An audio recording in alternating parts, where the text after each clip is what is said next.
परिक्रमा में हम लोग आए हैं। काफ़ी यह पर्व जो है काफ़ी उल्लासपूर्ण है और गुरु का सेवा करना हमारा धर्म है, क्योंकि क्योंकि ब्रह्म में ही कहा गया है और पूरे संपूर्ण वेद में ही कहा गया है, ध्यान मूलम गुरुर मूर्ति, मंत्र मूलम गुरुर वाक्यम, मोक्ष मूलम गुरुर कृपा। जब गुरु का कृपा होता है तभी मनुष्य को मोक्ष की प्राप्ति होती है, अन्यथा मनुष्य को मोक्ष नहीं मिल पाता। और ध्यान अगर गुरु का करते हैं तो पूर्ण गुरु का अगर ध्यान होता है तो उसके साथ शिव और माता कामाख्या की शक्ति हमेशा विराजमान रहती है।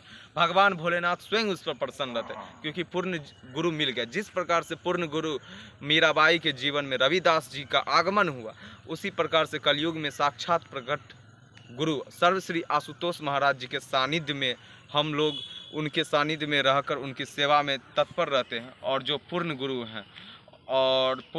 हैं अब जो अपने शिष्य के माथा पे मस्तक पे हाथ रखकर ही प्रकाश मार्ग का दर्शन करा देते हैं। ईश्वर के निराकार रूप में ये दर्शा देते हैं कि मैं ही प्रकाशवान हूँ, कण कण में मैं विराजमान हूँ।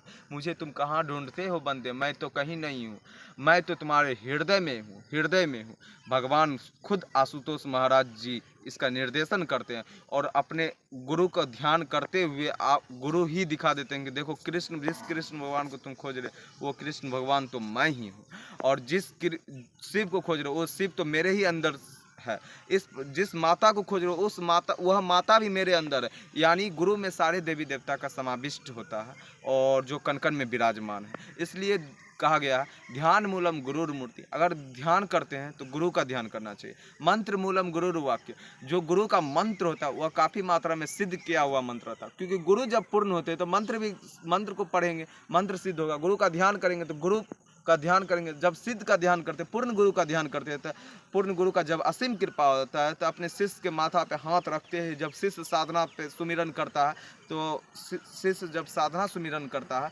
तो उसे प्रकाश मार्ग का दर्शन होता है, ईश्वर का दर्शन हो जाता है। तब उसके जीवन में बदलाव आ जाता है, चेंजेबल आ जाता है, एक मार्केबल आ जाता है उसके जीवन में।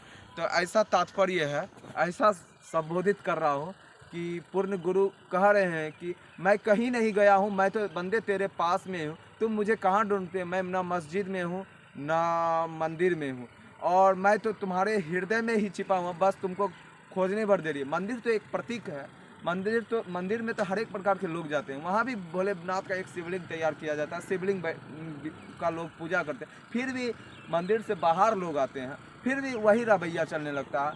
कहा गया है पान पूजे हरि मिले तो मैं पूजूं पहाड़।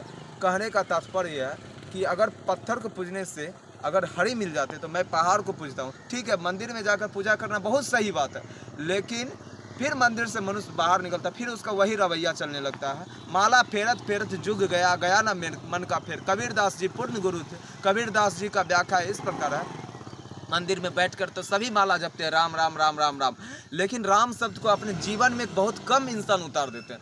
जब राम शब्द आपके आत्मा में लिखा हुआ है तो आत्मा में ही तो परमात्मा का वास है। जिस प्रकार से हम एक गाय का दूध लेते हैं, ठीक है, दूध तो देखने में पानी की तरह लगता है, लेकिन उसी दूध में अगर नींबू को ऐसे करके निचोड़ा जाता है तो वह दूध एक समय ऐसा आता है कि थोड़ा सा फटान टाइप का आ जाता है। उसी प्रकार जब अपने आत्मा में टटोल कर हम देखते हैं तो ईश्वर का निवास स्थान होता है आत्मा में, और वही आत्मा में जब पूरे ध्यान साधना लगा कर देखते हैं तो कहीं न कहीं भगवान भोलेनाथ व गुरु का कृपा ऐसा रहता है कि वह गुरु मार्ग प्रशस्त करते हैं। जब गुरु मार्ग प्रशस्त करते हैं, मार्ग खोलते हैं अपने शिष्य के साथ, तब वह अपने शिष्य को अपने ही घट में छिपे परमात्मा को उजागर करते हैं, परमात्मा को दर्शाते हैं। जो परमात्मा प्रसन्न चित्त में रहता है, चेहरा मुस्कुराता हुआ रहता है, और वह परमात्मा गुरु फिर अपने शिष्य को आशीर्वाद देते हैं। जब पूर्ण गुरु आशीर्वाद देते हैं तब भगवान का भी आशीर्वाद